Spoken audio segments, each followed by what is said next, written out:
as you can see, the microphone's safe. Didn't get damaged at all. My name's John Kirk. I'm a writer for popmythology.com and Star Wars Insider. And it's my great pleasure to introduce our next guest with a 25-year career, ranging from the series of Goosebumps to V, to her role as Kara Zor-El, and to her recent independent works, and especially if you haven't seen it, her role on Handmaid's Tale.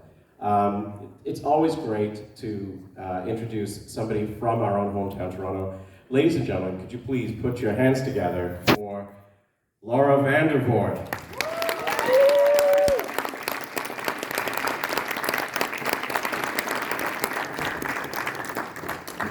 Hi guys. Oh, I do have water. You got water. Someone lied. I was trying to be comfortable. I did my best, honestly.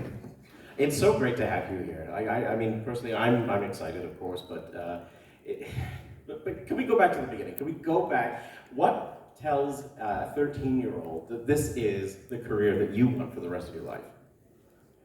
That's a long time ago. I have to take a second to think about that. No. It wasn't that long ago. It was like 5 years ago. Well, I grew up doing martial arts. I was very athletic. I was a tomboy, and I saw the movie My Girl. I don't know if you guys have seen that with Anna Klumsky. Right. Yeah, and watching that, I was the same age as her in the film. There was just something about it that affected me, and I asked my parents if I could try to do that, and they didn't want me to, because they were concerned about children in the industry, but they gave it a go, and it's been 25 years. So, in all the roles that you've had the opportunity to work with Colin Feore, you've had a chance to work with Gordon Pinson. Like I said, you've got legends in your back pocket, which is just amazing. Who stands out in your career as somebody that you have, who was memorable, who maybe motivated you, inspired you? I would have to say Gordon Pinsent. I don't know if a lot of Canadians will know who he is. Do you guys know who Gordon Pinsent is? Yeah. A lot of you guys are so quiet. Canadian legend. Canadian legend. So working with Gordon, he was a mentor of mine. He was the only person I knew in the industry. He's a distant relative. And he came to my first day on set of Goosebumps. And after that, just gave me the speech about memorization and being polite, and mentored me for years. And then finally, my producing partner, Jessica Patel, who's here, and director, directed a film called Age of Dysphoria that we wrote for Gordon and I to do together. So it was a full circle, and just working with him was a dream come true. Can we talk about Age of Dysphoria? Yes. Okay. Let's go. How did the inspiration for that film come about? In the industry that I'm in, you get typecast. You get really stuck in a certain genre. I've been lucky enough to do sci-fi, and I have great fans from that, but I was really eager to try something new, to look different, and to do something a little edgier and gritty. I wanted to do indie film. So I came up with the concept for Age of Dysphoria. I knew I wanted Gordon in it. I knew it had to be about a younger, not that I'm young, girl and an elderly man, and what their connection was. And I don't want to give away the film because it's fantastic, but Jessica agreed she wanted to partake and direct it. And Zoe Robin wrote it for us. And it's a beautiful film with a lot of twists and turns. You can watch it on CBC Gem right now. Oh, that's great.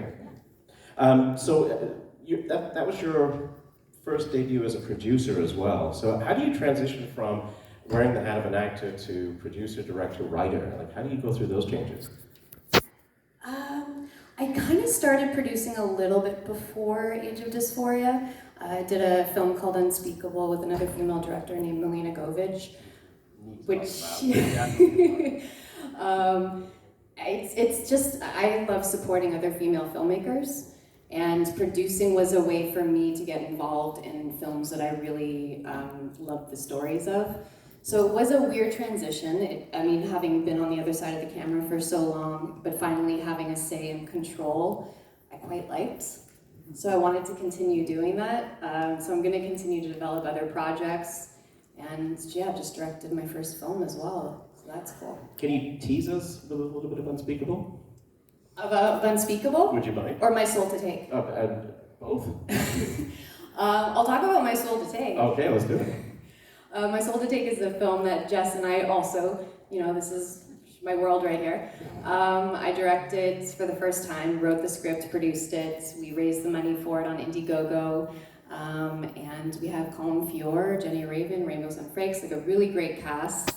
And after so many years in the industry, having worked with amazing crew and other team members, we were able to pull together this talented group who would work for like next to nothing to create this beautiful film in 3 days. So like Gordon, we go back to Goosebumps, him teaching me to be polite and respectful. Really, after all these years, people wanted to do you a favor. So I was very lucky to have the team that we had. Were there any challenges that you didn't anticipate in My Soul to Take that gave you pause for thought, or what did you learn from them? Challenges? What are those? Yeah.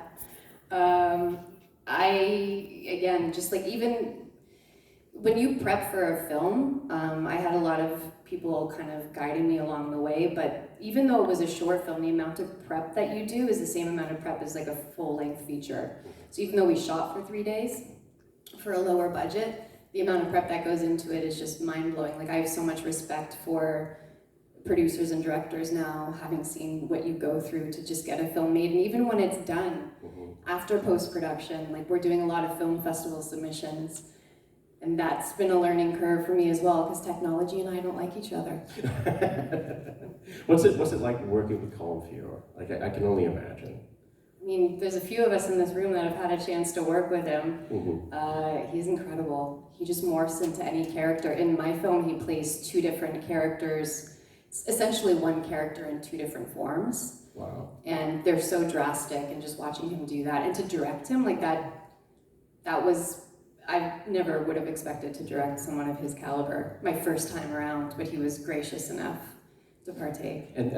And he's got such a big heart too, and he's so gracious. You're right about that. He's just amazing. Like, who's going back through your career? You've done so much. You've done a lot with the science fiction genre, but now you're sort of transitioning out. But is there anything that would draw you back into science fiction or comics?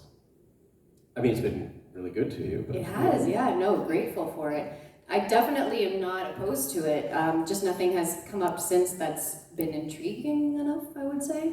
If you had your druthers, if you could dream, what would you see yourself in? In sci-fi? Yeah. Like in terms of a character or a show? Yeah, show. I don't know, what show would you guys think would be good? Bitten. We've done, continue Bitten. I would love to continue Bitten. Let's do a new season. Hey, I'll call the cast right now. Oh, let's do it. That was a great series. I mean, we shot that here in Toronto, hometown. We did 3 seasons. It was one of my favorite roles. The cast was great. You become a family. And Elena was so kick-ass. And I always love to play women that can take care of themselves. And I've been lucky enough to do that over the years, but Elena in particular, I just felt so kindred to. Because she kicks ass, I guess. I'd love to see you in Star Trek.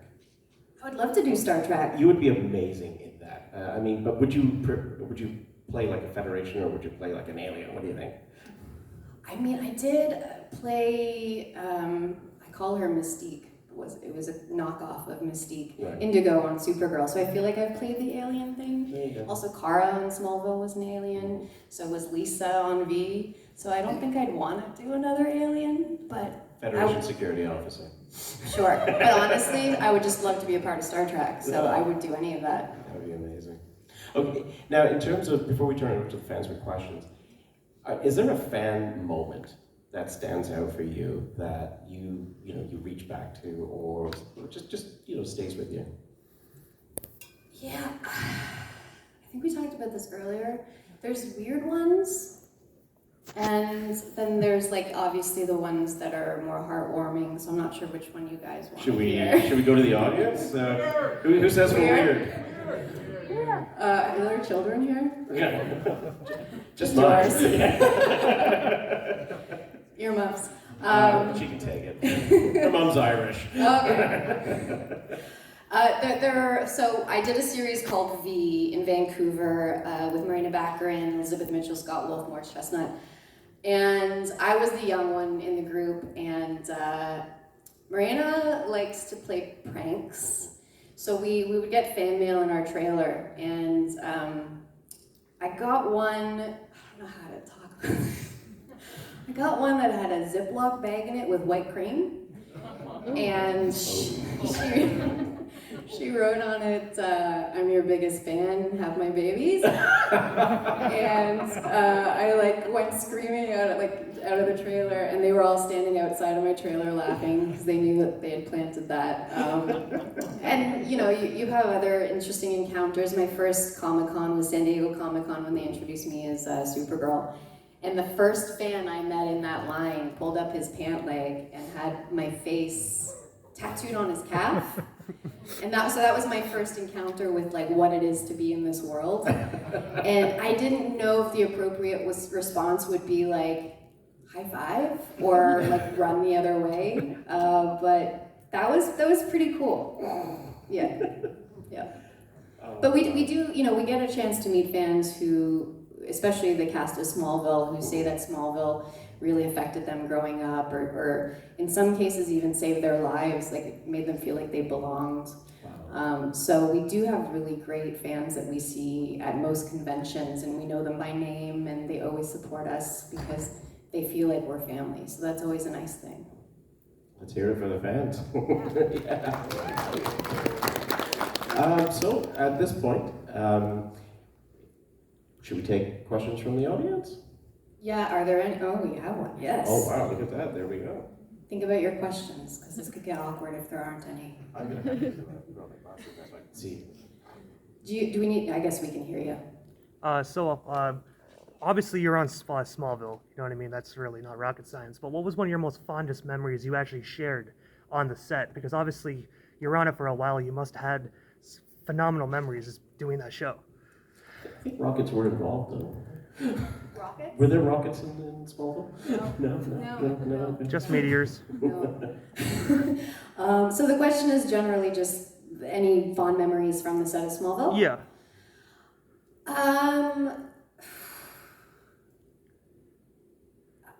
There's more pranks again that I would say are fond memories.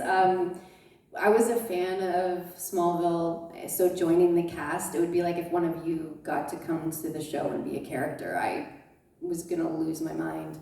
And then working with Tom, just trying to remind myself I was playing his cousin.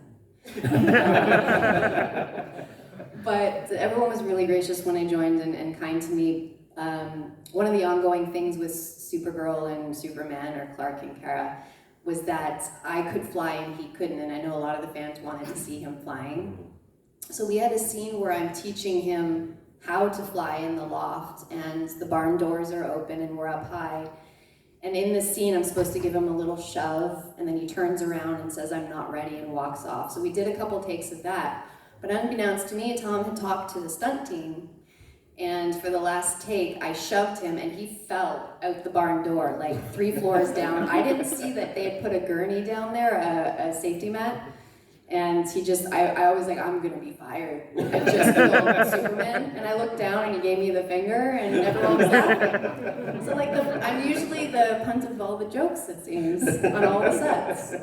Gullible. Did you ever have an occasion to dish it out? To dish it out? Yeah, if you can take it. I didn't want to lose my job. But maybe one day I'll start pulling pranks on set. Oh, we're gonna have to record those. Any other questions? You pick. Let's go with this guy over here. Hi. Hi, I have 2 questions to ask. One, this question I wanted to ask, would you join Tom Welling if you joined the multi-universe as Kara? If they ever had a multi-universe? Is Tom doing it? I'm just asking, he was in it when they went through the Supermans. Yeah. Would you join him if he ever went to that? For sure. And then 2, would you do him and you, do you have to do pranks at all on set? I mean, he did that one to me. But is there anything that you would think, did I ever have No. No, I think we're working on that. I'm working up to having the confidence to pull a prank on someone. But my original question is, would you join him if you actually got the cast and crew from Smallville to Yeah. do the multi-universe? Yes, for sure. And I think they have unofficially announced as well that we're doing an animated series to continue Smallville. That's Maybe they didn't announce it, you didn't hear it here. all right, just erase the kidding. last 5 seconds from your memory, everyone. No one's recording this, right? Oh, look, the camera. Okay. What about Handmaid's Tale? What about working on that? What was that like? Oh, that was amazing. Yeah. It's a great show to be a part of such a. I mean, Elizabeth Moss is a powerhouse. I was just telling someone at my table that she is a director, a producer, and the lead of such a heavy show. But I just watched her on set handle it with such ease. I was in such admiration of her. She's very kind. And she was nice enough to reach out to me after we finished filming on Instagram and just send me a lovely message. Like, she didn't have to do that. So it was great. I'd love to return. What a fantastic experience. We just got renewed. And I think this person here had a question, if I remember. On Smallville, did you get to keep or take anything from set? You mean steal? Yeah. Yes. And what did you take? It was gifted. It was gifted. Gifted. Hashtag gifted. So I kept my Kryptonian bracelet, which we sold to fund the film we directed. I bid on that. You did? I did. Yeah. I lost. Well, I'm sorry. You gotta.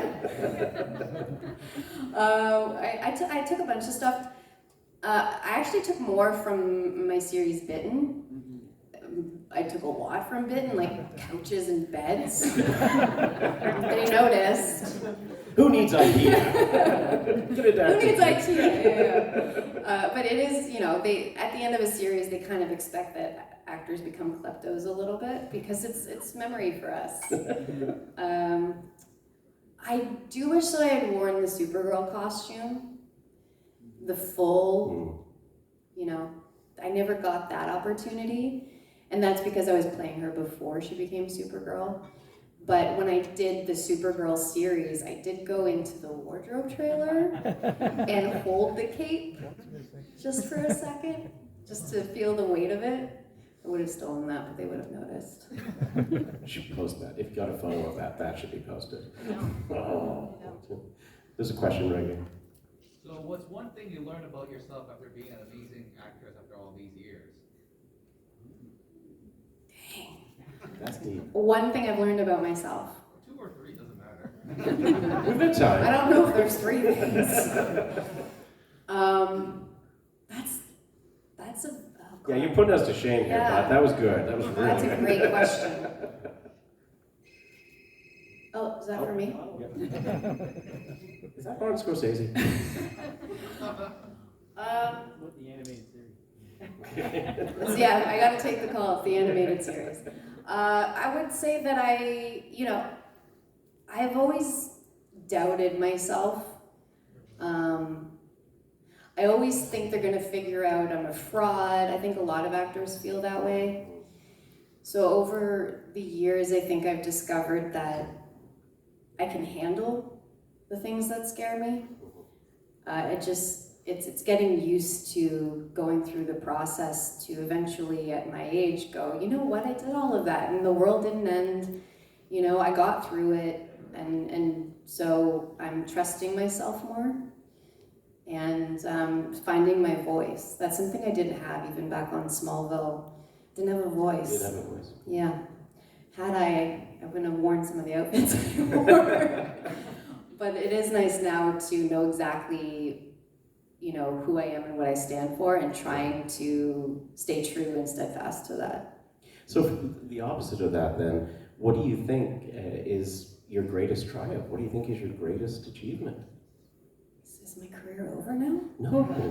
I mean, that's interesting because, one of the people I asked, I said, what's your greatest role? And he says, the one that I haven't done yet. Exactly. Okay. I would say the same thing. I mean, there's still so much I haven't done. I've been asked before if there's a genre that I've not touched on, and I always say I want to do a Western. You know, the Quick and the Dead kind of a thing. There's so much I'd like to still do. So it would be probably bad luck to say what my biggest accomplishment in terms of acting has been. But personally, I feel like the lives that I've changed or helped has been very important for me. That's a great answer. Lena? Good question on all things. First, I just want to say your character's awesome on Smallville. I apologize for some of the outfits that they made you wear. Thank you. Someone apologize, finally. You were amazing in it. I have a very specific question. So you know the episode where Lex like sees you for the first time underwater and he like draws that drawing and it literally looks nothing like you. And he's like, who is this person? And you're like, was that based off of like you as an actor, or did they just like get someone to randomly draw that? Because like my friends and I have this joke that like it was nothing like. I don't even remember the drawing. I would have to look it up. Yeah, it was just like such a generic thing. It's like you're not gonna find this person with this drawing. It was so funny. It's like those really bad police sketches. Yeah. Looks nothing like The Intruder. Maybe they drew it before they cast me. You'd think they'd... Yeah, I have to... No, that's interesting. I'm gonna have to Google that. I wonder if that's online. I actually think it was a comic artist. I can't be sure, but I think I'm gonna have, yeah, because now I'm really curious about that. Was it, because he saw me as a shape underwater, so was it like the full thing or a face? It was like a face and like a flowy hair, but it was like, this could be literally anybody. Yeah. I guess it worked in favor of Karen because then You couldn't find me. Yeah. But I do remember that day just on set. It was one of my first days, and the underwater scene was filmed in a huge water tank in the parking lot in the winter in Vancouver. And they needed me to be center in this tank, like nothing holding me down, just kind of find and try not to move. And that was the beginning of many uncomfortable moments. I passed out in a harness once. Not uncomfortable, just like it was all a new experience to me because I had done a lot of stuff here in Toronto, but to be on such a high budgeted show and suddenly you're in this water tank and flying and in a harness, it was, an adjustment. Good question, Megan. Thank you. I'm gonna look up the photo. Yeah. Yeah. Just curious do they offer you to do your own stunts or like serious ones that you wouldn't be able to do yourself? But most productions, obviously for insurance reasons and to protect their actors, they don't want them doing the super dangerous stunts. But I do, like I have my 2nd degree black belt and I do a lot of my own fight sequences. So even the harness work, like I was prepared for that. But Bitten was the show that really allowed me to do like 10-minute fight sequences. And once the stunt coordinator sees that you're comfortable or what you're capable of, they kind of tailor the fights to you. But yeah, I've always got an awesome double who will fall off a building, typically. Right here. What was your favorite acting experience overall in your whole career so far? Like, what was the most fun you had or the thing you were part of that you enjoyed the most?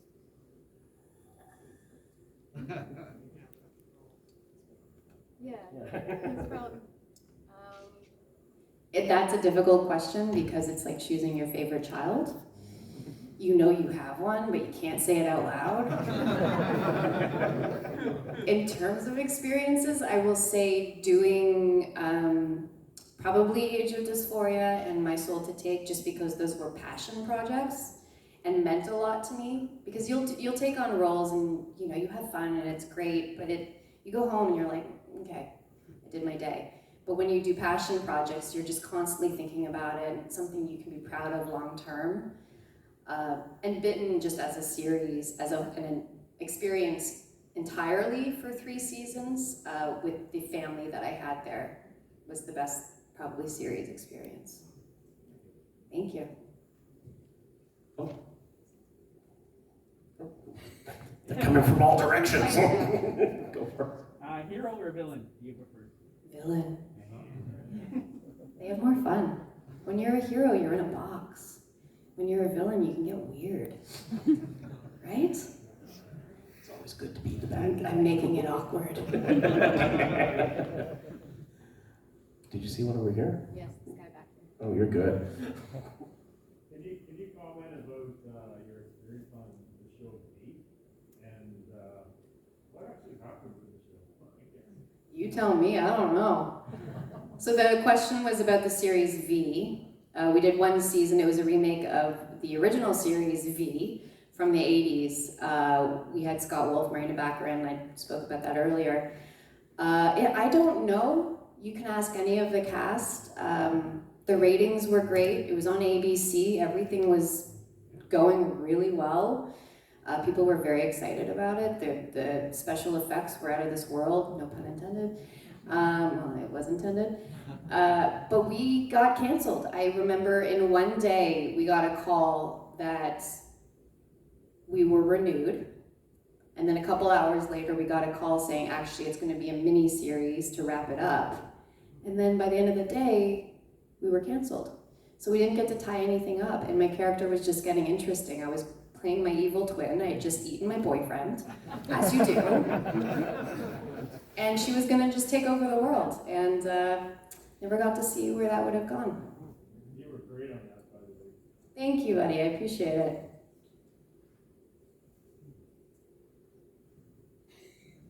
Everyone's so polite, I love Canada. So as a director now and writing your own stuff, how is it feeling when you write something and you like second guess yourself because you love it, but you're not sure if other people love it? Jessica just gave me a look.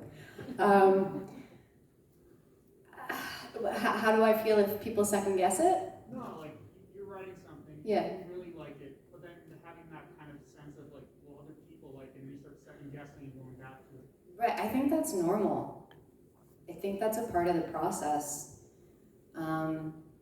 Someone told me that, I don't know who it was, a well-known director, if you don't hate and question your film the first time you see it, you're not doing it right, or something like that.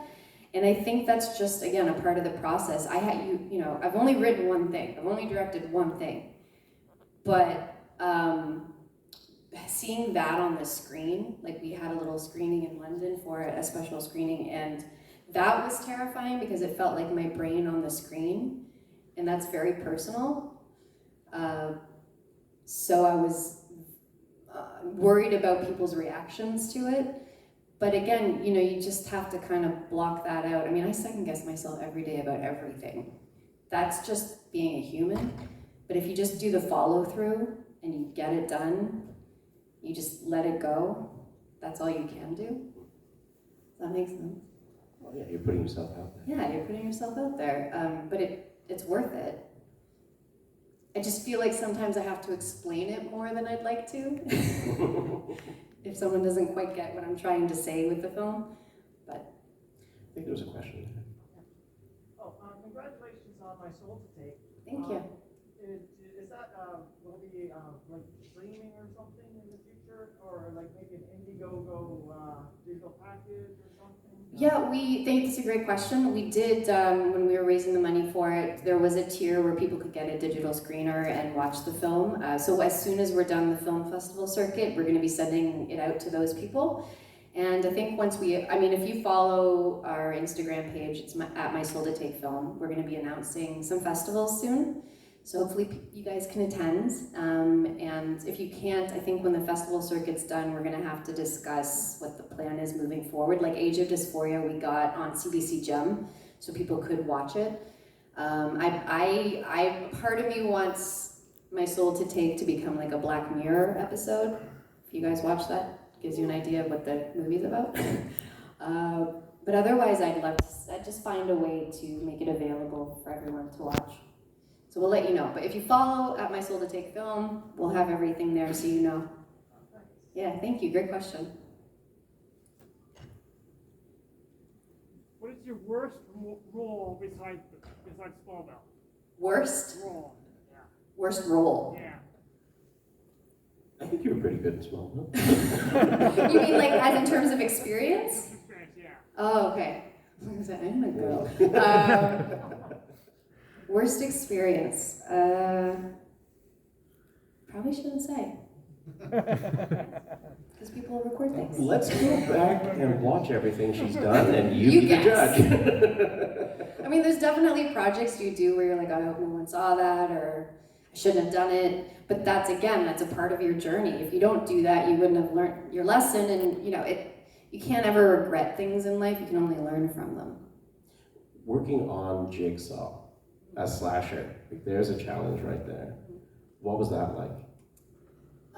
Jigsaw, well, it's a part of the Saw franchise, and they had asked me if I wanted to live or die before I joined. Oh, you got a choice. Yeah, How cool. I was like, are you kidding me? I need to be killed. This is Jigsaw. I want to go through the torture, the character thing. And again, it was a very tortured woman. If you haven't seen it, I won't give it away, but she does a terrible thing. And so trying to wrap my head around someone who would do that and to try to find meaning for that character was interesting. But I'm also claustrophobic, so some of the traps they had us in were, it was actually me screaming.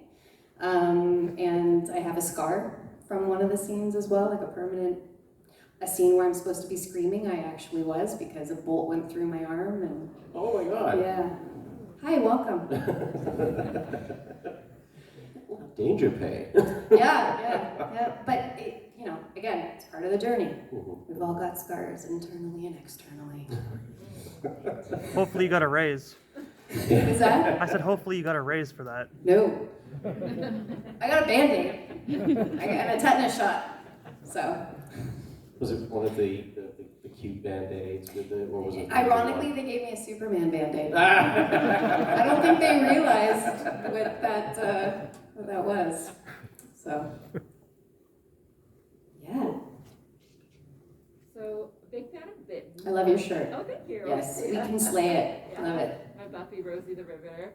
But I promised my mom I'd ask about another project, maybe more deep cut. Do you have any stories from working on Finding Mrs. Claus? Oh my God. Finding Mrs. Claus was a Christmas movie, totally different world. Finding Mrs. Claus was with Sorvino, I think. Yeah, Sorvino and Will Sasso. I don't have any. It was my first time playing a mom, so that's not really a story. That's Please not tell that me you weren't exciting. injured on that one. I was not injured. I was just looking for Mrs. Claus. I don't really have any stories. Yeah, it was my first time playing a mom, so that was an interesting transition for me. Like having started at 12 to suddenly, oh, I'm a mom, and then your career changes as you get older. So adjusting to that, but I don't have any interesting stories for your mom. Did she have a specific question? Not really, no. We just love it. We watch it every year. Oh, amazing. Have you seen any of the other Christmas movies? A few of them, yeah, but that one's our favorite. Okay, all right. I really liked, I did a Valentine's Day one, playing Cupid. It was like 2 years ago. It was very cute too, so if you guys have a Valentine's Day. I haven't seen that, but I will go find it. Yep, very light and happy. And I love the fact that you were thinking about your mom. That's just She really said sweet. you have to ask, and I knew you would talk about Bitten in Smallville, Yeah. but no one's going to ask about that. No, I know it's nice to talk about the different things. I know a lot of us are here for Smallville or Bitten, but it is nice to share all of the other things as well. So thank you for the question. I know I said hi. I have a question. Yeah. And I love that she came dressed. Yes. Oh, Alan's always ready. Laura, I understand. Are you still a celebrity ambassador of Unicef? And what's your favorite charity and why? It's World Vision. I'm still an ambassador for World Vision. I've been working with them for a long time and sponsoring 2 kids for like over 20 years. So I'm very much in there with them, and we've traveled and done some work with World Vision. In terms of charities, definitely them. A lot of dog rescues. Frankie Blue Eyes. Frankie Blue Eyes. CPAWS organization. So a lot of animal stuff. And I don't know if you guys are aware, but if you can't adopt or foster, like a lot of these charities have Amazon wish lists, and you can just buy them a leash or a dog bowl. Like that's also a nice way to share and to give. Was Frankie one of your rescue dogs then? Yeah. Frankie's my dog. I got her in the States. She's from an organization called Lhasa Happy Homes. She's She's my fur baby. She has Instagram. Don't make fun of me for that. I did not know that. You didn't know that? I didn't know she had her own page. I don't think anyone needs to know that. I don't know why I shared it. There you go. Well, she's adorable. Yeah, she is. Yeah. But I'm biased. Oh, yeah, just a little. Oh, there's a question in the back there. I was gonna ask you about the mental approach you have when you go from a show like this, where you're starring at the beginning of the cast and crew. Then you try something like Supergirl, a limited arc, and you don't know anybody, and then that gives no input in what you're doing. How is that? Your mental approach like? Another great question. Making it work. So I'm going to repeat it because I don't. Did everyone hear it? Okay. I had difficulty. Okay, so it's the question was, what's the mental approach when you go from playing a lead on a series to then doing like a smaller arc on a series where you don't know anyone? So in terms of the mental approach, it's like being the new kid at school. You don't want to piss anyone off. You want to do your job, show them why you're there, and then just like get out, but also hope they keep you around for more episodes. There's no difference in terms of the work that you put into it. I mean, every role is important. Or it should be for the actor, and the nerves are always there. I mean, the nerves are there whether you're a lead on a series for 4 years or you're going in to do an arc for 4 days. I think as long as you're nervous, it shows that you care and you're still alive. And there's no real difference in approach, except when you're on a series as a lead, you are more comfortable. Like I said, it becomes a family. But going on to Supergirl was an odd one for me because that was their first season. And Melissa was playing Supergirl for the first time. So it was probably weird for both of us to have me there. But luckily, it was a great experience. And she did a great job with the show. Thank you.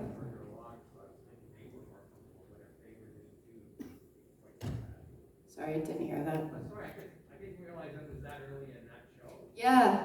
Yeah, it was the first season. They were just finding themselves. Exactly. Yeah, so you don't want to step on toes, and everyone's just getting their footing. And you're only there for 3 episodes, and you're covered in blue, wearing blue latex. This is a weird experience all around. But if the cast and crew are great, it's usually very easy to get through. Oh, 2 over there. Take your choice. Oh, that's right. Did you have a question? Okay.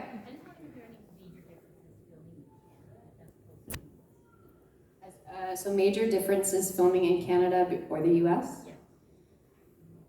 I mean, it depends on the project. It depends on the budget. Depends on the climate. Depends on the cast. There's always differences. It doesn't matter, where you're filming. It's really just the project.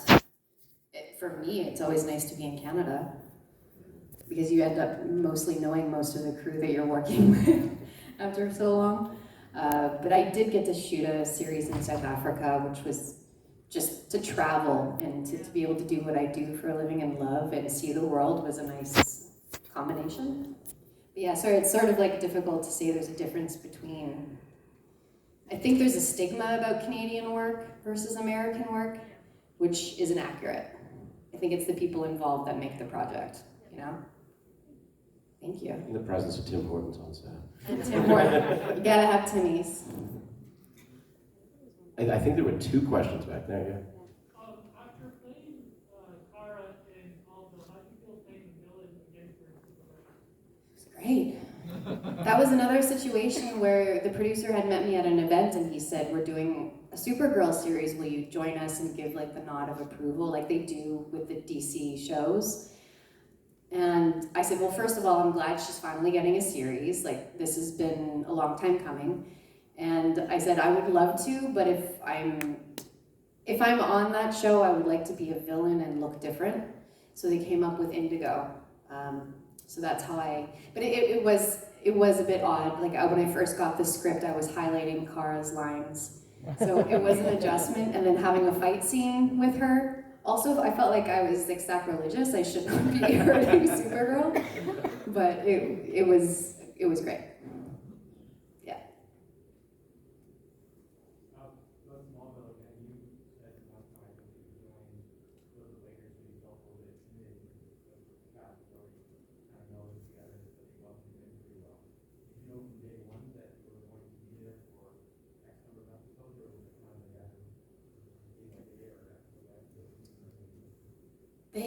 I believe when I was cast, it was just going to be for a season. And then they liked the chemistry of Tom and I together, and they thought about doing a spin-off. And actually one of the episodes was a test pilot that I didn't know. I would have done something different, I'm sure, had I known. But I think once they saw the chemistry with Tom and I in the cast, they kept her around a little longer than expected. I mean, Rosenbaum, I don't know if you guys have ever met Michael Rosenbaum. I mean, you'd know if you did. He's a character, and he likes to tell everyone I was a guest star. And I'm like, I guess technically I was, and then they just kept me. So pay didn't change, but yeah, it was not anticipated for me to stay that long. And she left in a kind of unfinished way too. I don't know why they did that. They just had me fly off. I do think that they felt because Kara could fly and Clark couldn't, when they'd have the trouble of the episode happen, I could get there faster than him, so it didn't make sense story-wise to keep me around because the show's about Tom and he wasn't flying. So they kind of would give me amnesia. Things would happen where I didn't remember how to do anything so that Tom could save the day. The lasers, did I smash him with the watermelon? No, they just threw the pieces on him. Again, it was too early to play pranks. I was just happy to be there. Going back to what you said earlier, though, it must feel really respectful and validating that they always come to you first whenever there's a Supergirl role. That must, like, it's sort of like giving, like you said, your seal of approval on it.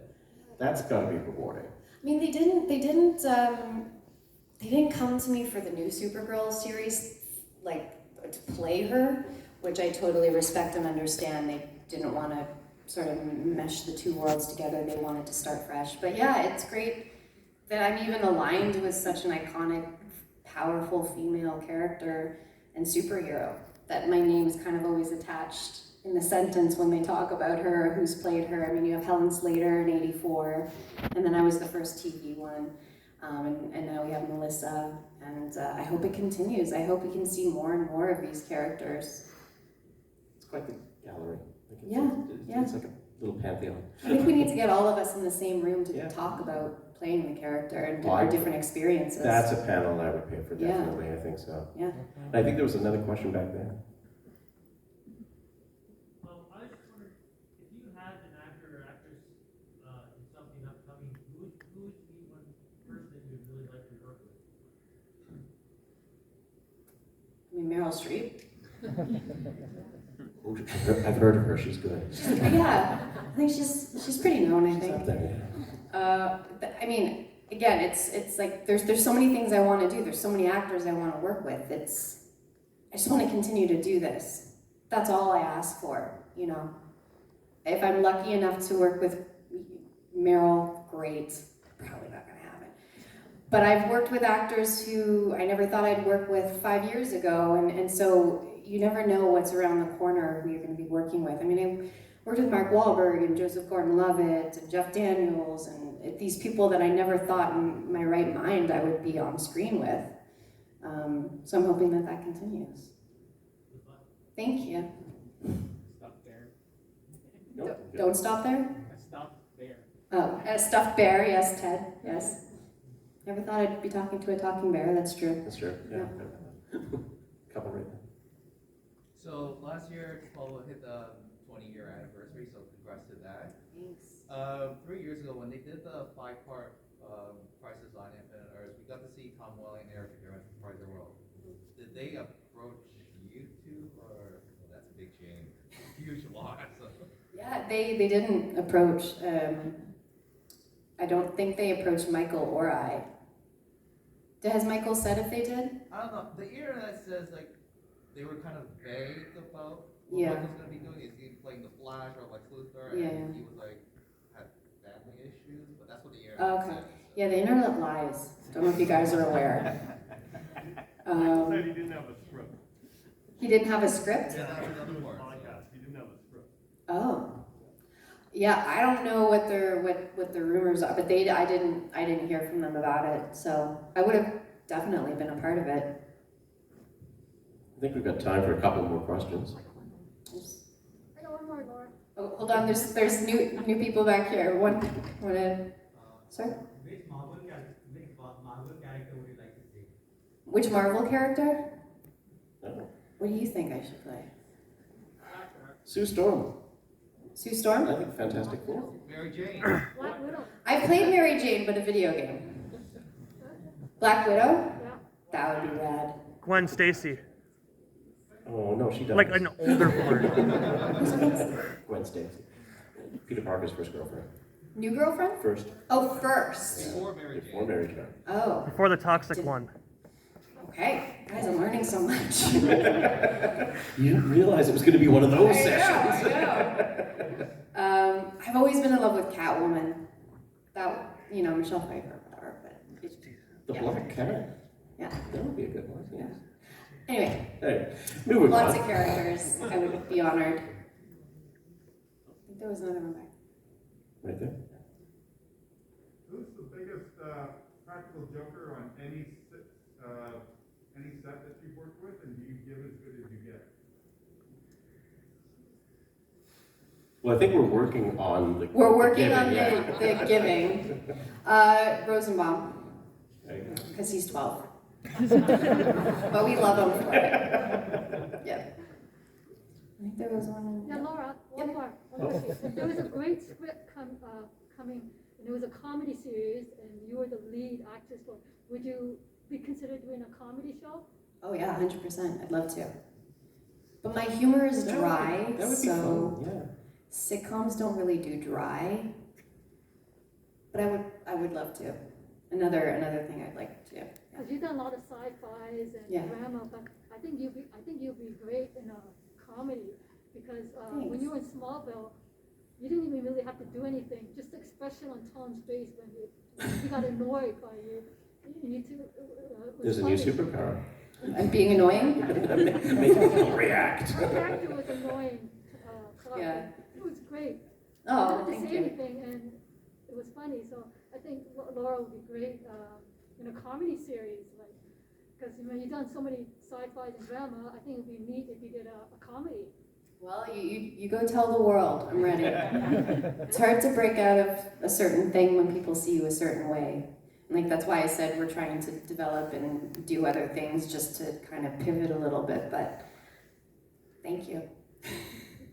Last one. I'm just curious about Goosebumps. As a Oh my kid God. playing that, like, I mean, I've seen it, and it's like, as a kid watching that, it's like, it freaked me out. So how was that being on set and experiencing that? It was terrifying. Again, like Smallville, I was a kid, I watched the show, and then I was on it. I did 3 Goosebumps, and one Are You Afraid of the Dark? And I just remember there's a scene where a giant ant is chasing us, and it was like a paper mache ant, and it just kind of killed the whole thing for me. Like it's scary to watch, but when you're doing it, it kind of just kills the dream. It's not. You don't really watch it after that. Or there was a giant blowfish shooting darts at us. It was just weird. Yeah, I mean, yeah. Not like a secret warehouse or something where you just walk in, it's like a fun house. No. It, yeah, no, not at all. Well, Laura, I gotta say thank you so very much for sharing your time with us this afternoon. It's been informative, it's been entertaining, and we've learned about new genres that you could do. So, ladies and gentlemen, can you please put your hands together for Laura Vandervoort.